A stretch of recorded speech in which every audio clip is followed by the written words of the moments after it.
ಸ್ನೇಹಿತರೆ, ಕೇವಲ ಒಂದು ಗ್ಲಾಸ್ ಕಲುಷಿತ ನೀರು ಕೆಲವೇ ಗಂಟೆಗಳಲ್ಲಿ ಜೀವವನ್ನೇ ಕಸಿದುಕೊಳ್ಳಬಹುದೇ?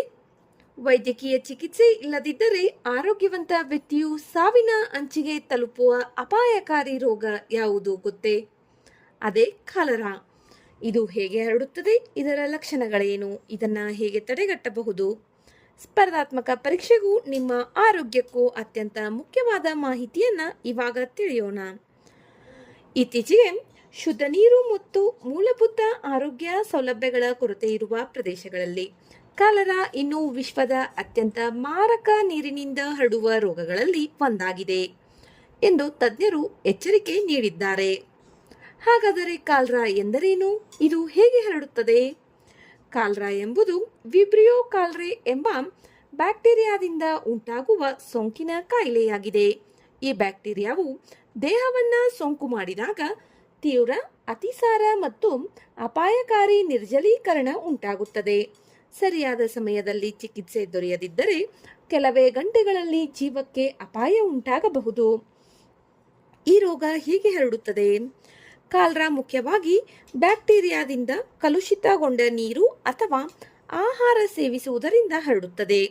ವಿಶೇಷವಾಗಿ ಕಳಪೆ ನೈರ್ಮಲ್ಯ, ಜನದಟ್ಟಣೆ, ಯುದ್ಧ, ಪ್ರವಾಹ, ಕ್ಷಾಮ ಮತ್ತು ಸುರಕ್ಷಿತ ಕುಡಿಯುವ ನೀರಿನ ಕೊರತೆ ಇರುವ ಪ್ರದೇಶಗಳಲ್ಲಿ ಈ ರೋಗ ಹೆಚ್ಚಾಗಿ ಕಂಡುಬರುತ್ತದೆ.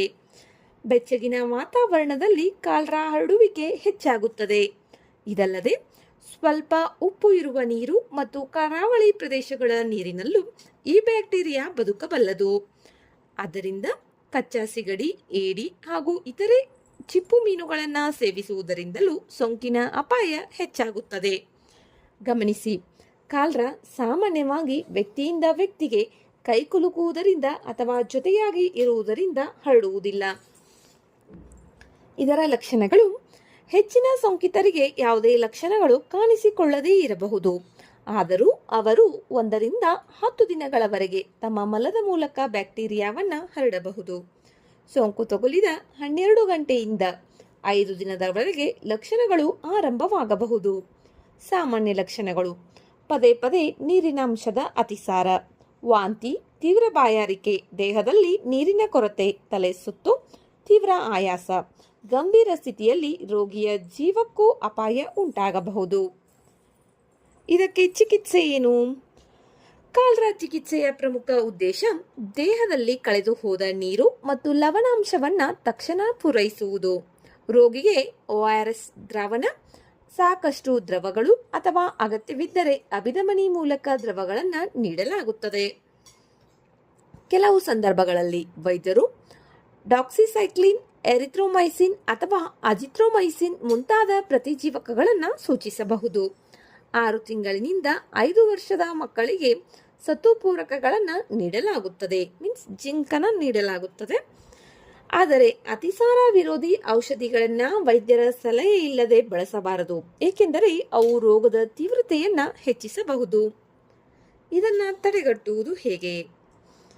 ಕಾಲರಾ ಸಂಪೂರ್ಣವಾಗಿ ತಡೆಗಟ್ಟಬಹುದಾದ ಕಾಯಿಲೆಯಾಗಿದೆ. ಸುರಕ್ಷಿತ ಕುಡಿಯುವ ನೀರು, ಉತ್ತಮ ನೈರ್ಮಲ್ಯ, ಕೈಗಳನ್ನು ಸಾಬೂನಿನಿಂದ ತೊಳೆಯುವುದು, ಆಹಾರವನ್ನು ಚೆನ್ನಾಗಿ ಬೇಯಿಸಿ ಸೇವಿಸುವುದು ಹಾಗೂ ಪರಿಸರ ಸ್ವಚ್ಛತೆ ಕಾಪಾಡುವುದು ಈ ರೋಗವನ್ನು ನಿಯಂತ್ರಿಸುವ ಅತ್ಯುತ್ತಮ ಮಾರ್ಗಗಳಾಗಿವೆ. ಒಂದು ವಿಷಯವನ್ನ ಎಂದಿಗೂ ಮರೆಯಬೇಡಿ: ಕಾಲರಾ ಗಾಳಿಯಿಂದ ಅಲ್ಲ, ಕಲುಷಿತ ನೀರು ಮತ್ತು ಆಹಾರದಿಂದ ಹರಡುವ ಮಾರಕ ಬ್ಯಾಕ್ಟೀರಿಯಾ ಸೋಂಕಾಗಿದೆ.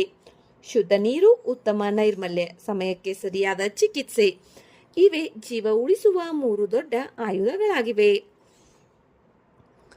ಇಂತಹ ಸ್ಪರ್ಧಾತ್ಮಕ ಪರೀಕ್ಷೆಗಳಿಗೆ ಉಪಯುಕ್ತವಾಗಿರುವ, ನಮ್ಮ ಜೀವನಕ್ಕೂ ಉಪಯುಕ್ತವಾಗಿರುವ ಪ್ರಚಲಿತ ವಿದ್ಯಮಾನಗಳ ಮತ್ತು ಆರೋಗ್ಯ ಮಾಹಿತಿಗಾಗಿ ನಮ್ಮ ಚಾನಲನ್ನು ಸಬ್ಸ್ಕ್ರೈಬ್ ಮಾಡಿಕೊಳ್ಳಿ. ವಿಡಿಯೋದಲ್ಲಿರುವ ಮಾಹಿತಿ ಇಷ್ಟವಾದರೆ ಲೈಕ್ ಮಾಡಿ, ಶೇರ್ ಮಾಡಿ. ಮುಂದಿನ ವಿಡಿಯೋದಲ್ಲಿ ಮತ್ತೊಂದು ಪ್ರಮುಖ ವಿಷಯದೊಂದಿಗೆ ಭೇಟಿಯಾಗೋಣ. ಧನ್ಯವಾದಗಳು.